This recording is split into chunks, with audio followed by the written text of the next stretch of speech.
Order. It is 9:31. Before I start, I want to say, to help with the minutes, if you are going to be making a motion or seconding a motion, please state your name and your library when you're doing so, just to help with that. So start. Do we have any additions to the agenda?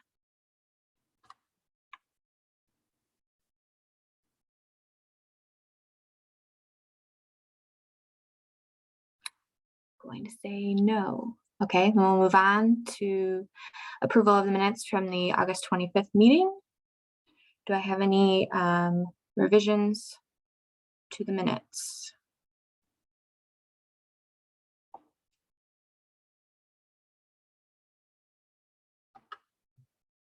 And if there are no revisions, can I get a motion to approve the minutes?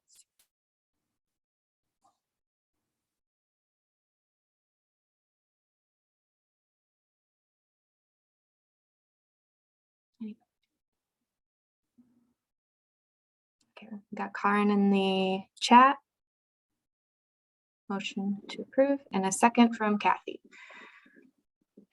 Thank you, everyone. And we'll move on to the scrap report with Rachel.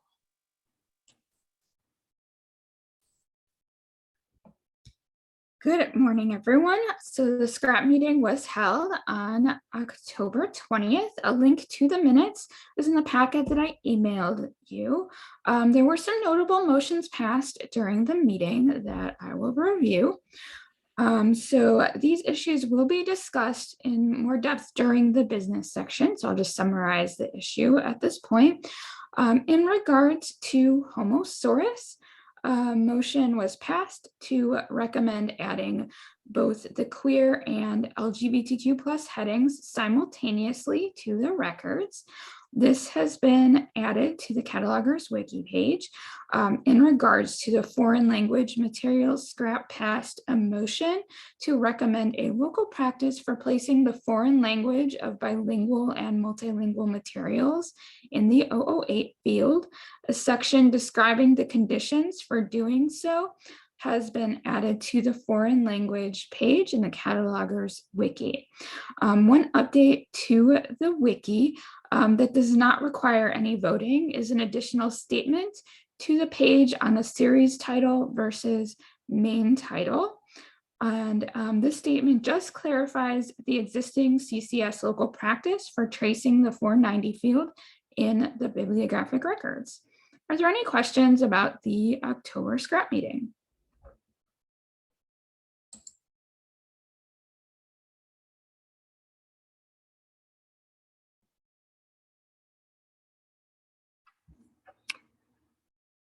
I see no questions.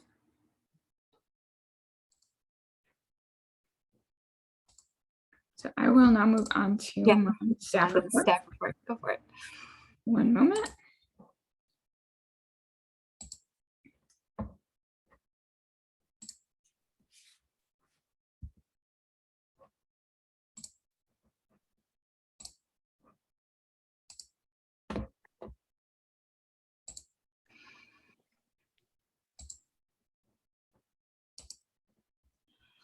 So instead of reading all of the details of the staff report, I'm switching to the style that has been used at governing board to provide the staff report in the packet, and then allow you for more time to ask questions and answer them during the meeting. I think it will be helpful for me to just summarize the points in case you haven't had a chance to read them yet. So meetings will be held virtually for the rest of the calendar year. Production will be upgraded to 7.0 on December 8th at 9:30 p.m. To prepare for this, you can register for the webinars that we have coming up in the first 2 weeks of December. So on the 1st is cataloging in LEAP. The 2nd is a webinar on book updating the item due dates. And on the 7th is book changes in LEAP. So if you do have any requests for specific book changes, feel free to email me at the help desk. I'm very happy to customize my examples for that webinar. And also of note is that the work to upgrade the catalogers wiki to the most recent version of the Media Wiki software will be completed by the end of December.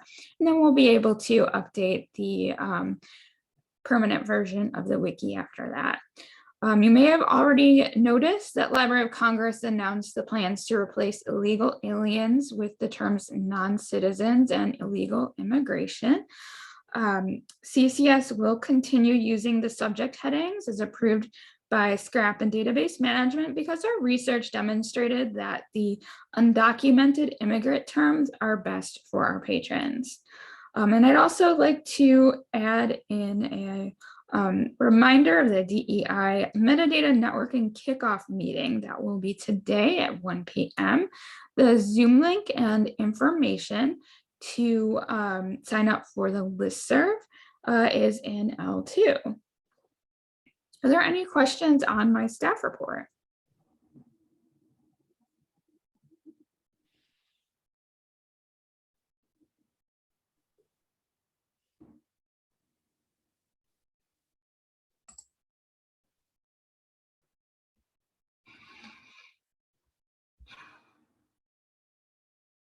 See no questions. If anyone has questions, feel free to add them to the chat. But we're going to move on to Virginia's staff report.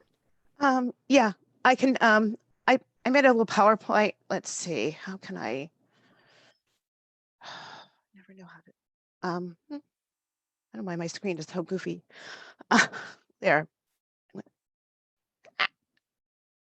Just to, here we go.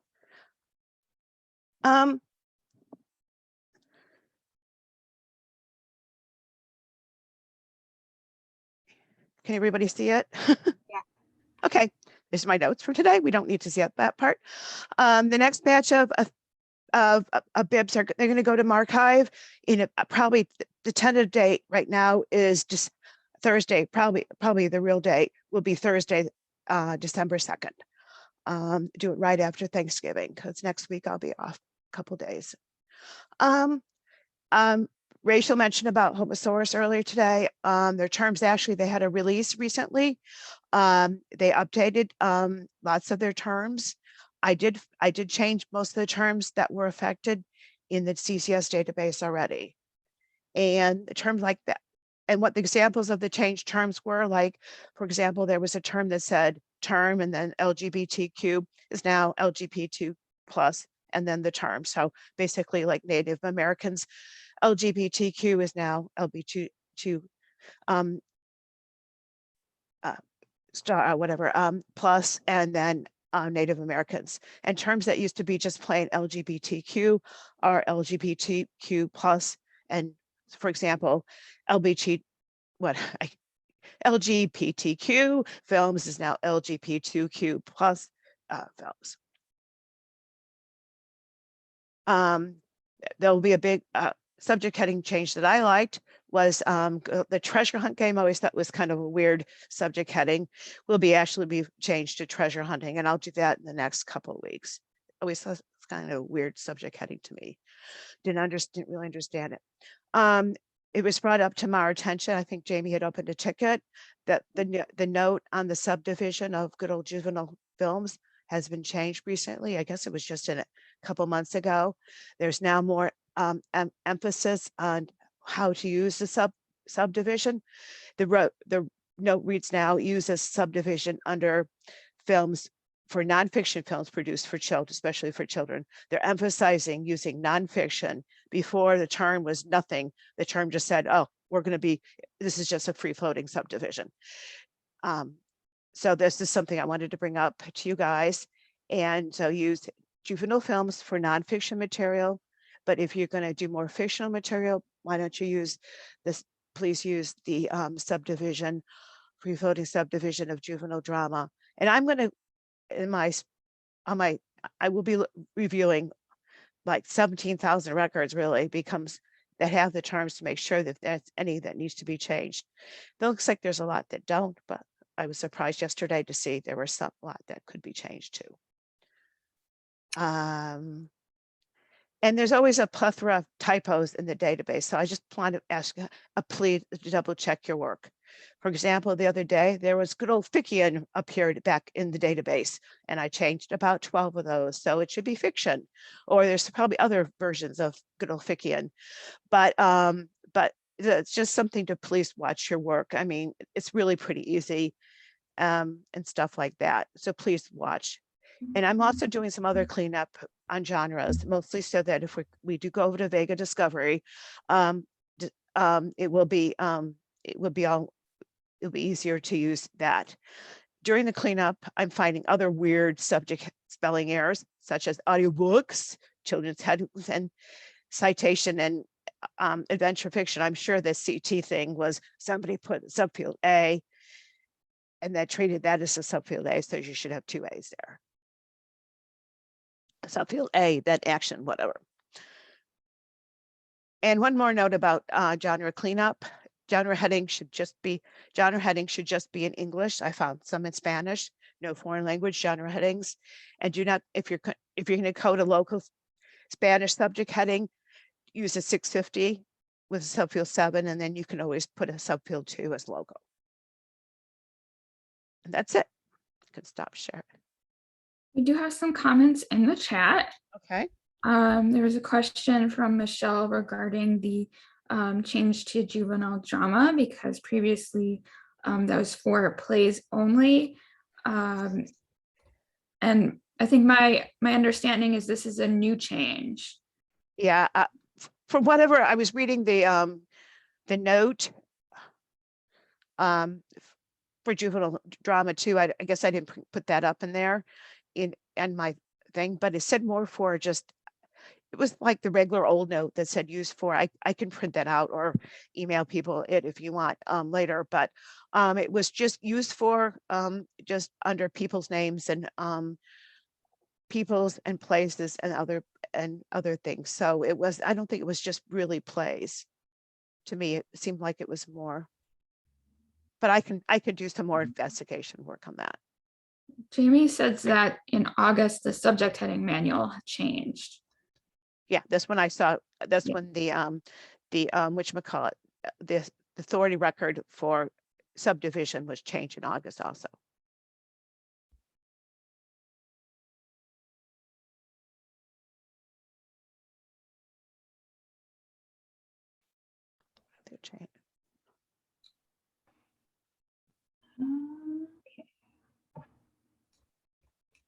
Okay, so then we can move on to business.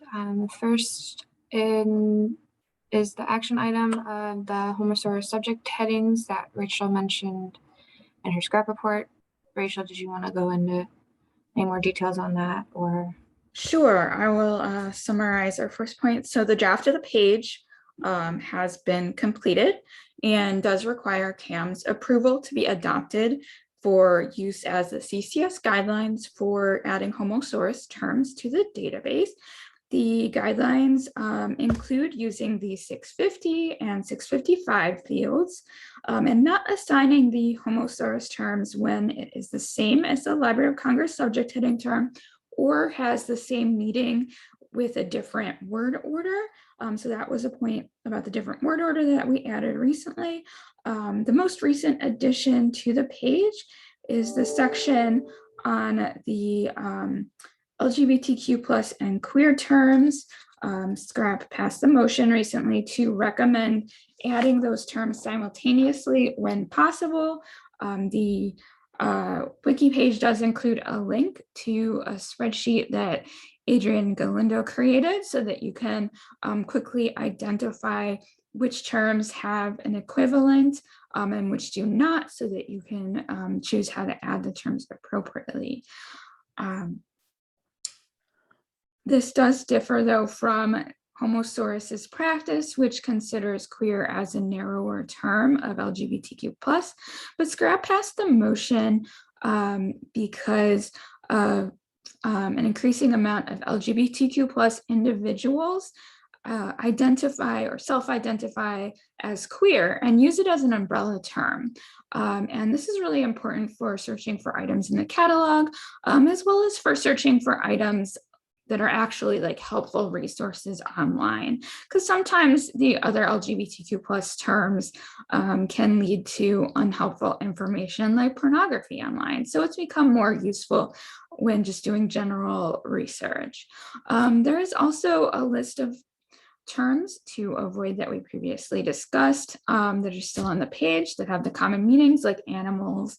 And for example, like in the case of bears, there's no parenthetical qualifier in homosaurus, but Library of Congress subject headings does have the parenthetical qualifier. So in that case, it would be more useful to use the Library of Congress subject heading instead of one that doesn't qualify it as gay bears. Are there any questions?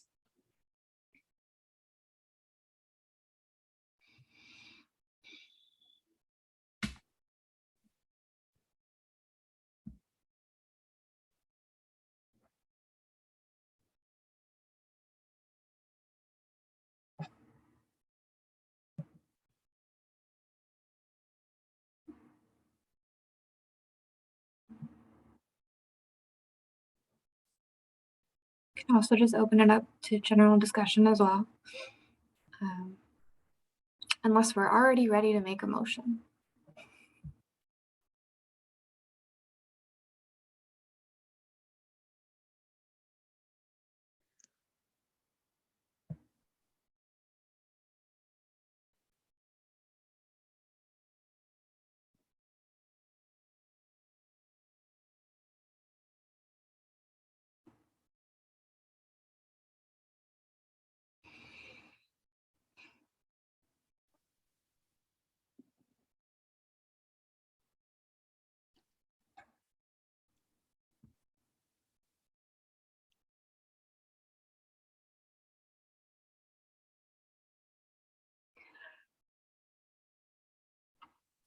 Sarah, this is Becky. Do you want a roll call vote of this or just a voice vote?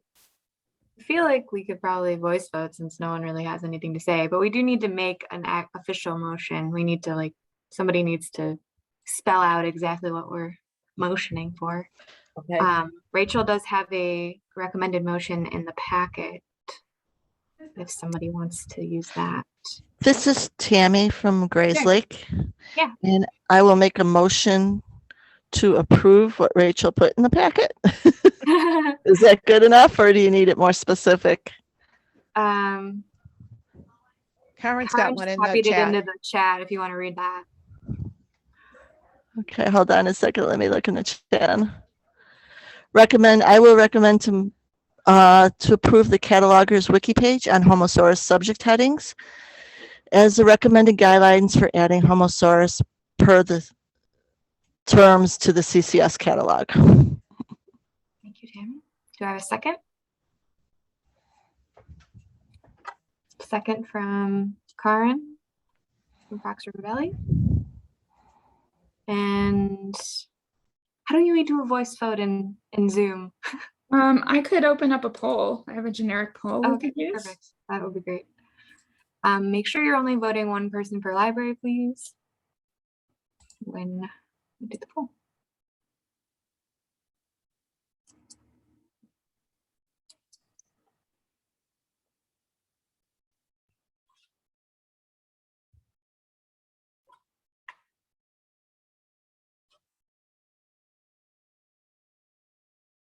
I think that's a There's 28. rounding yes. 28 vote yes. We have no no's and no abstentions.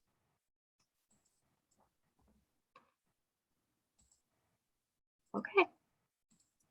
Thank you, everyone. Then we can move on to the second action item, which is the addition of the I don't know how to say this, the 008 for bilingual and multilingual works changed to the Wiki. Rachel? Okay. So recently it was found that too many bilingual and multilingual works have English in the 008. So this is the field that is indexed in the pack, and it's used as the facet in the pack for language. So this makes it really difficult to properly search for works, including a foreign language, when the 008 says English. This can also cause a problem when running reports on that field. You wouldn't be able to get an accurate count of foreign language items that are bilingual or multilingual because of how the 008 is indexed in Polaris. So in order to remedy this issue, Scrap passed a motion to recommend the inclusion of the foreign language in the 008 when it is determined that it is the predominant language or the predominant language cannot be determined. The section in the foreign language page also includes guidelines for determining the language for the 008 for multilingual works and language learning material. So I'm not going to go through all of the details for the multilingual works. Are there any questions, or would you like more information about that? I had one question about the language learning materials. For bilingual materials, like if you had parallel text in English and Spanish, it would totally make sense to code it for Spanish. But if you had an English language learning book for a Spanish speaker, yes, a lot of the text will be in English, but the instructional material will be in Spanish. So it doesn't make sense to me to code that as English when it's meant for a Spanish speaking target audience.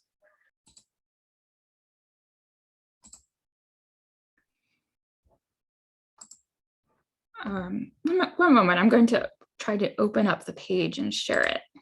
Yeah, I threw the link in the chat if anyone wants to look at the page.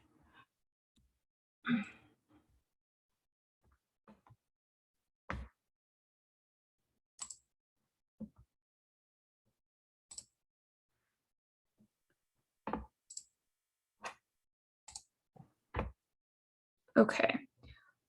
So for, let's see. So it says for language learning materials, continue to prefer the language most predominant in the work. For example, if the work is a text for English language learning for a Spanish speaking audience, and most of the work is in English, use English in the 008.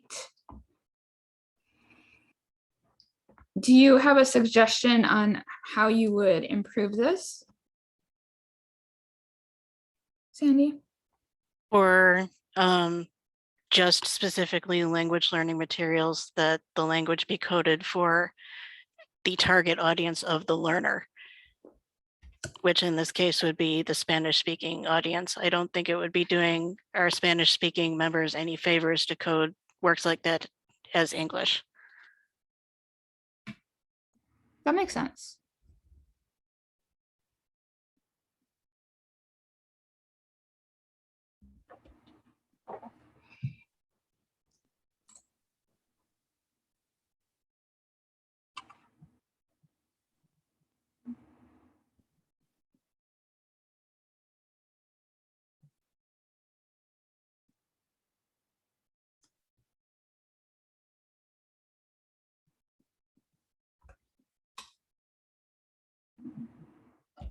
I definitely can update this to the target audience of the learner. That makes sense.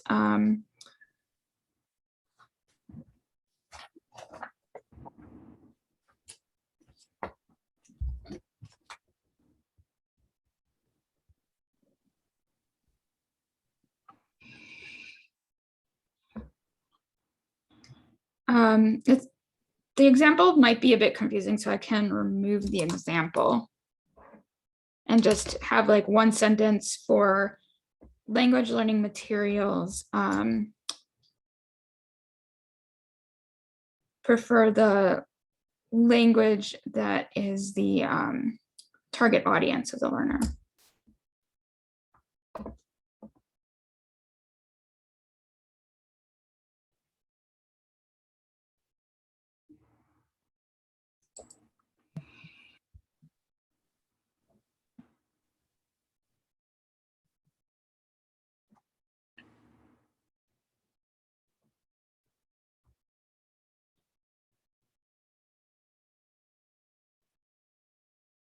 Michelle asks, what about language learning materials for English speakers? For example, a book about learning Chinese, should that be coded as English in the 008?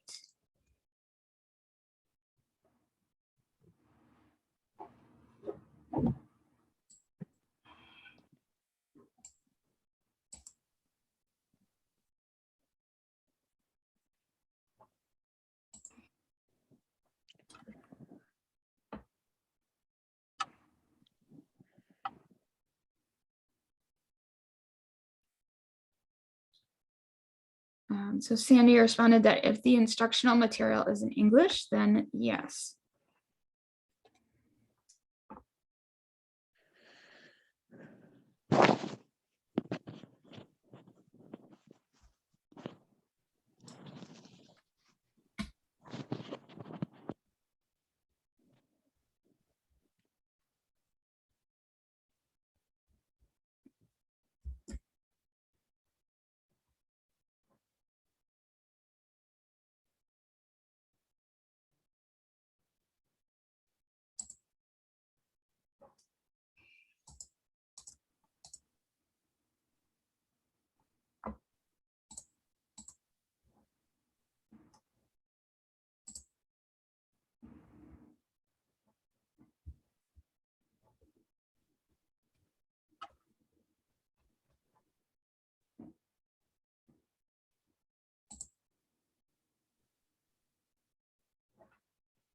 And Penny asks, could the subject headings take care of that?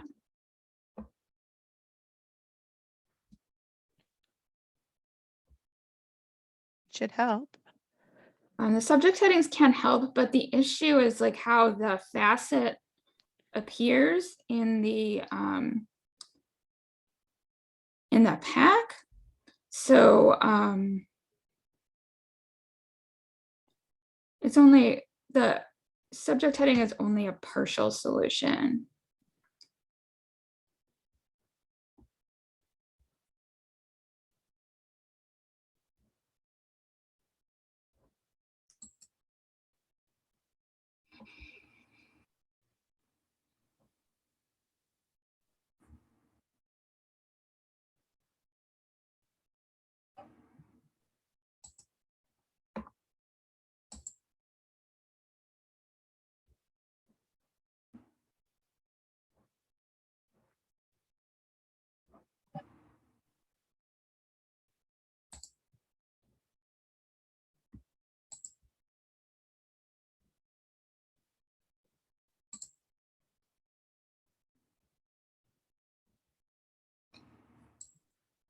Do we have any other discussion, questions?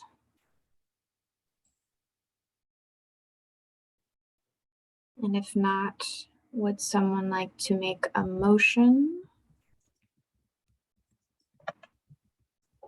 Thank you, Kathy. Kathy, does that include the revision we just discussed?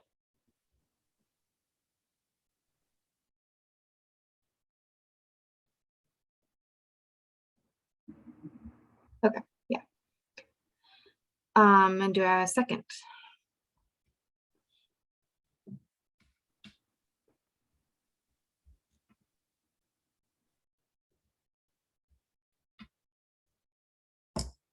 So a second from Kim, from Cyan. Right. Okay, would you like a, Let's do a poll again, okay, I think. Unless there's any other discussion. All right, one vote per library, please. Thank you.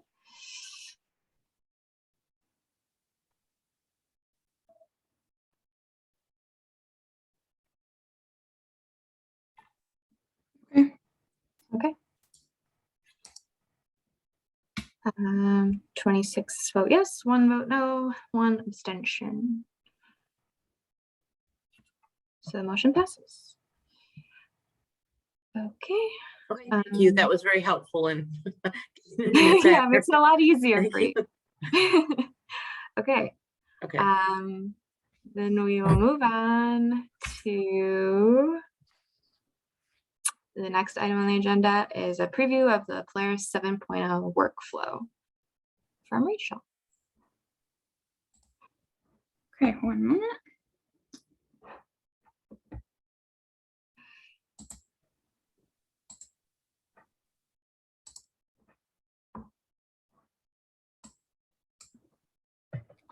Okay, so today I would like to provide you with a short preview of some of the issues that I will be speaking on at the webinar on cataloging in LEAP in December by highlighting a diagram that I created to depict a recommended workflow.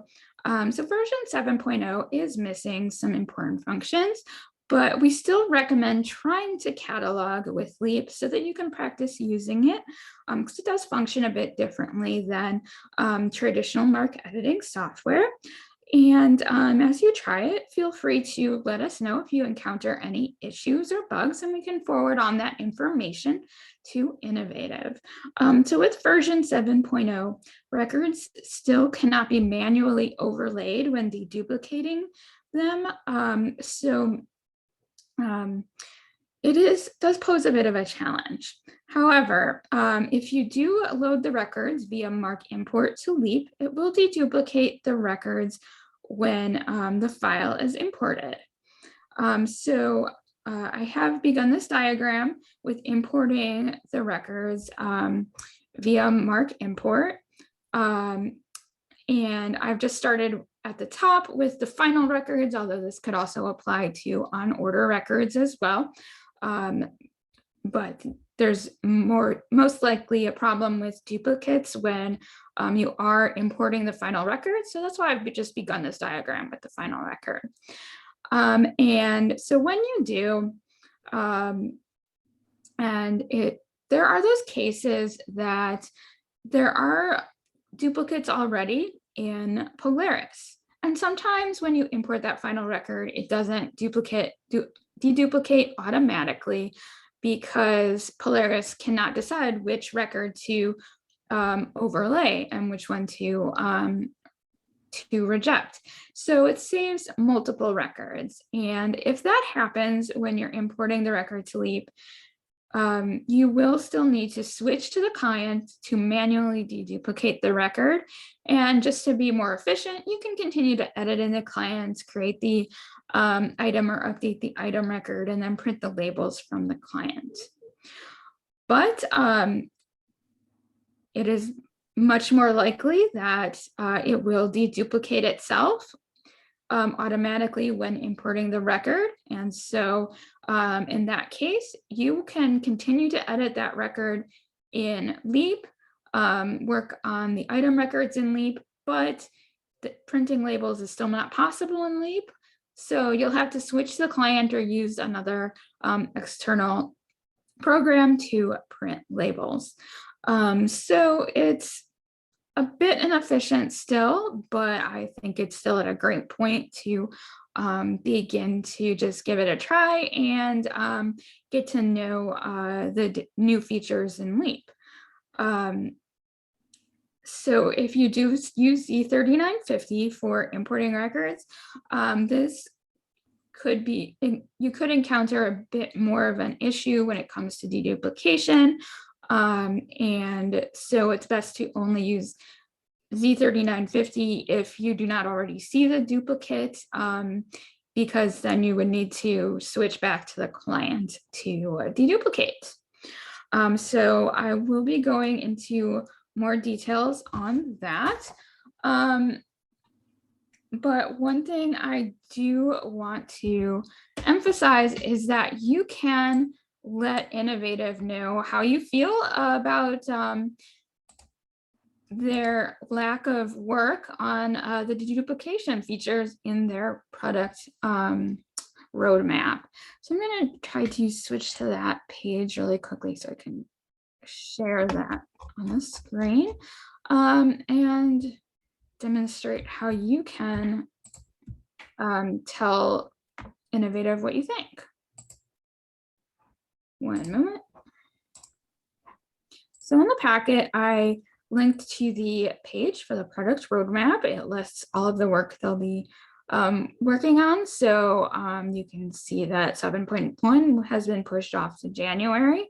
which will hopefully bring the spine labels. But if you scroll down past 7.2, you'll see upcoming 2022. And they haven't really given any information other than the year. But right here is this card for additional duplicate detection options in LEAP. And if you click on it and go down to how important this is to you, I highly recommend letting them know how important this is. And if more people vote on like how critical deduplication is, maybe they'll work on it sooner. So if you click on critical, you can let them know what you think, type in your email address and press submit. So right now there's only 3 people that have responded, and it would be great to see everyone letting them know what you think about it. Are there any questions?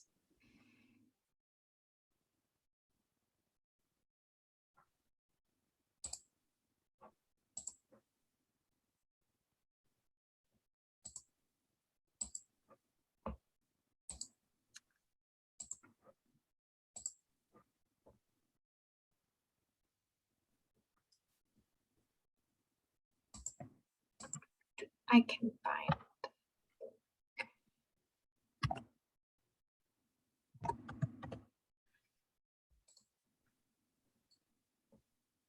And the link has also been posted in the chat.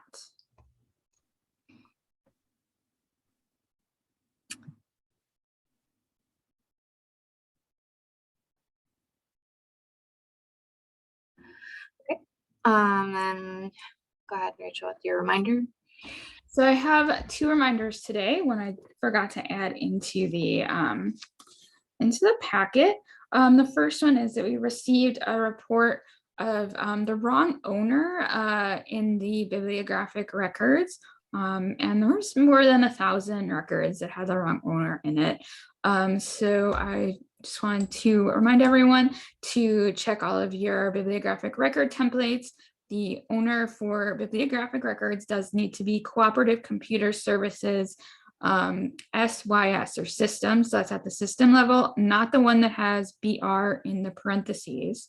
There are some exceptions for some e-content records because of how Access 360 functions. So those are fine if those have BR or your own library in it. If you see that, the main templates and records that need to be SYS are the all of the print and physical items. One other issue is that we received a report that when a staff member emails the technical services email address, a number of libraries have not been responding and letting them know that the issue has been corrected. So this week I did do an audit of all the email addresses to make sure we had the correct addresses on file. I did notice that many of them just included a department email address. So I just want to put in a plug here to make sure that if you receive an email through a technical services email address, please do respond to the person that has emailed you and let them know that you received the email and that you're working on correcting the issue.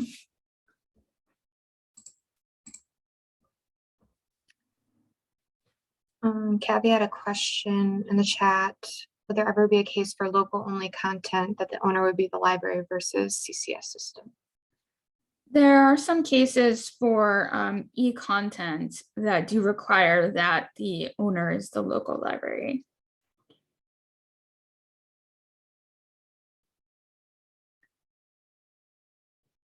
And I have seen some that are like local items like kits, but and I think the only issue would be that that would only be then visible to that branch in the pack, but I'm not sure if that would affect anything else.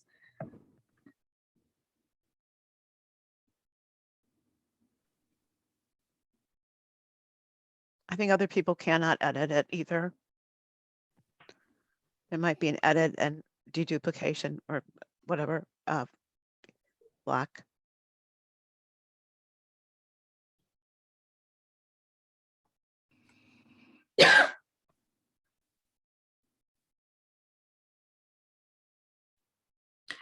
Kit clarified that if the owner is an individual library, the item is not visible in the OPAC.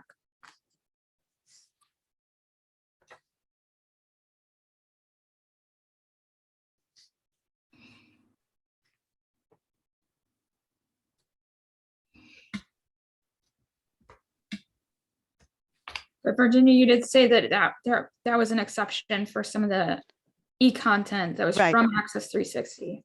Yeah, there's some Access 360s, especially I think Park Ridge might be one of the only ones that do. I was told by Polaris that I was supposed to use that library because they didn't want them to be, it's a separate collection basically, and they do not want anything to be, those records to become overlaid, could be overlaid by other.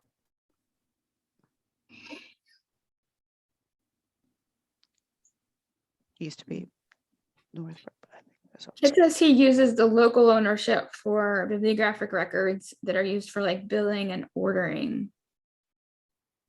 I have seen those in the catalog.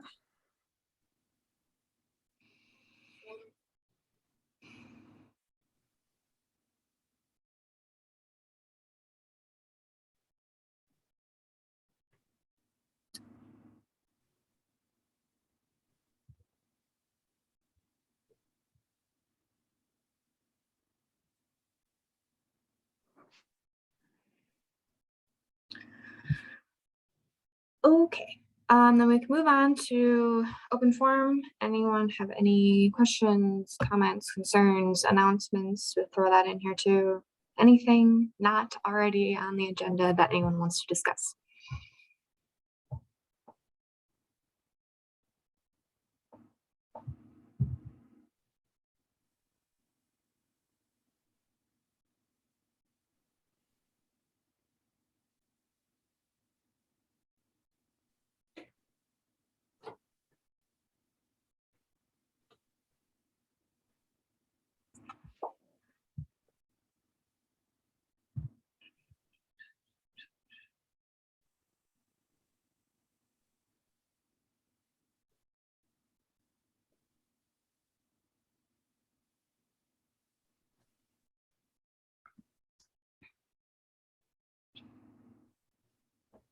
Kathy posted a question in chat. Since we do not have a central meeting site, can we consider a hybrid meeting model once in-person meetings resume? We can definitely consider that. One issue I've noticed is with acoustics in some of the meeting rooms that are larger. If someone doesn't speak loud enough, we might not be able to hear them. So I think we'd have to consider bringing in a microphone for recording people who are in person and making sure everyone comes up to the microphone if they have anything to say or comment on. But we can definitely think about it and discuss the logistics with the CCS staff.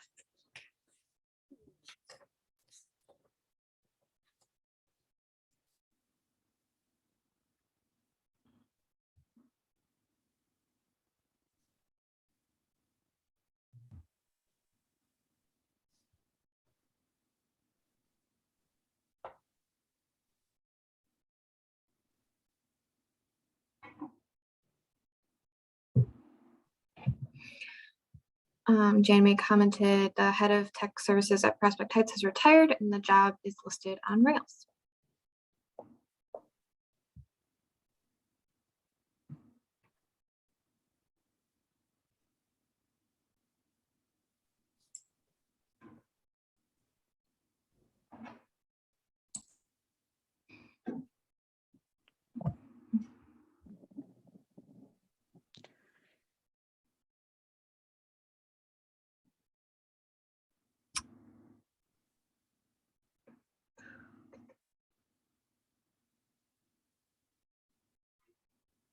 I have nothing else. Do I have a motion to adjourn?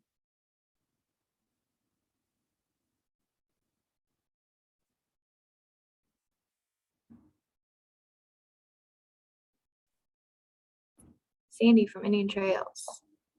Do I have a second? Second and Kit from Crystal Lake. Then we are adjourned. We'll see everybody in February 23rd for our next meeting. It will still be on Zoom. So see you then.